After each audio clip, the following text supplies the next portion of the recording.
Now the story of a startup trying to design a new chip and the challenges they face.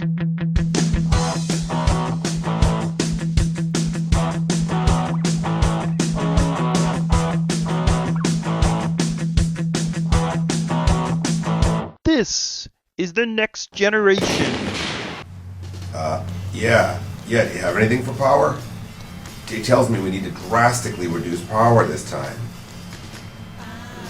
Well, I'm not sure we can make this all up in physical design this time. We are way over. I guess you're right. We've been doing this way for a long time now, so I guess it shouldn't panic. It just seems different. Yeah, I guess maybe the libraries are wrong. Now that you mention it, power wasn't that bad when we measured it after synthesis.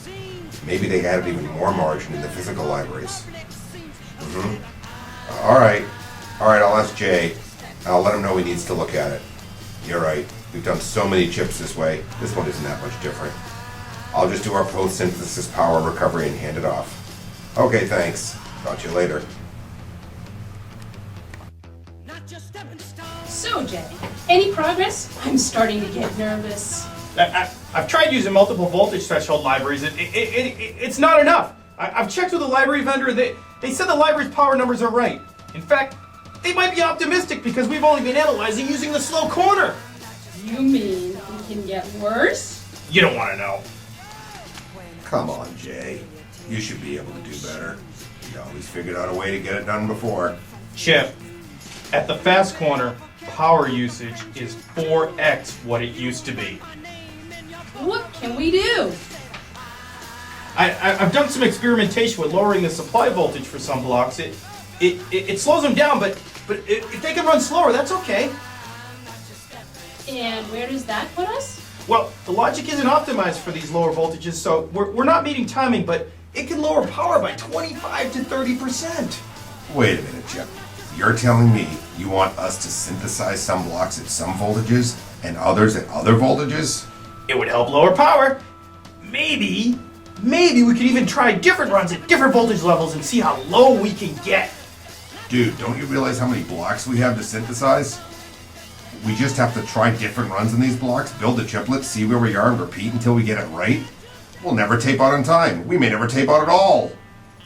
And it's still not enough. Jay, any other ideas? Well, I was thinking, it's not going to be often that all these subsystems are needed at the same time. For instance, the security subsystem can be shut off much of the time.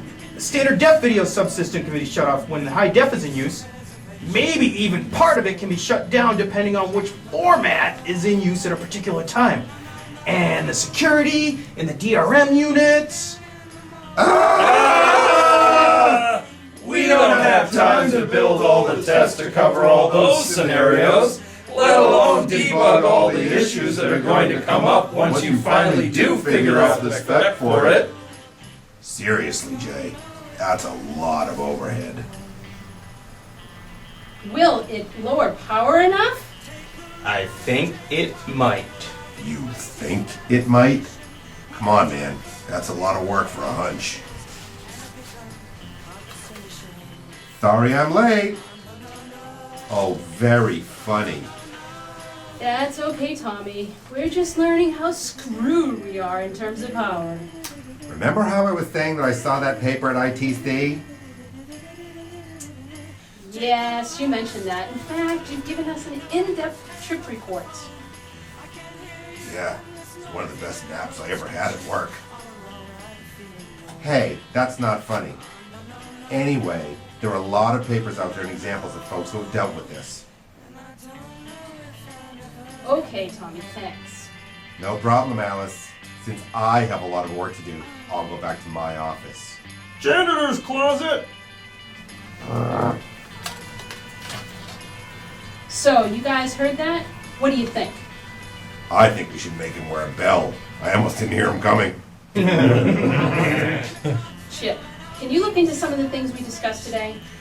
We're not really thinking about shutting blocks off, are we? We may have no choice. Code Monkey, get up, Watch get for our next coffee. episode. Code Monkey, go to job.